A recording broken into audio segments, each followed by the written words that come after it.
Then rag అని చెప్పేసి ఎక్కువ హైప్ చేస్తున్నారు కదా, సో ర్యాగ్ అంటే ఏంటి? ర్యాగ్ అంటే ఇది ఒక స్పెసిఫిక్ అప్లికేషన్.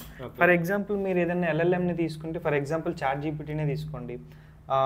నిన్న స్టాక్ మార్కెట్ ప్రైస్ ఎంత అంటే దానికి తెలియదు.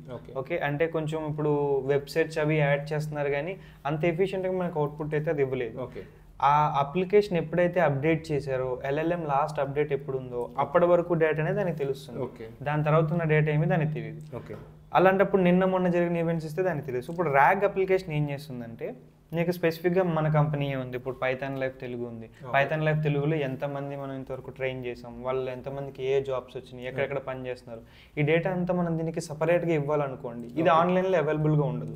మీరు మీ డేటాబేస్ని దానికి కనెక్ట్ చేసుకుని దాంట్లోంచి క్వశ్చన్ అడగచ్చు. ఫర్ ఎగ్జాంపుల్ 10 లక్షల కన్నా ఎక్కువ శాలరీ ఎంతమంది కొట్టారు పైథాన్ లైఫ్లో నేర్చుకున్న వాళ్ళంటే అది లిస్ట్ ఇస్తుంది. సో అందుకని ఇలాంటివన్నీ యాడ్ చేసుకోవడానికి ఎల్ఎల్ఎంకి మీ ఓన్ డేటా యాడ్ చేసుకోవడానికి ర్యాగ్ వాడు. ఓకే, ఎల్ఎల్ఎంకి యూజర్ డిఫైన్డ్ మోడల్ మనం ర్యాగ్ అని చెప్పుకోవచ్చా? అంతే. ఓకే,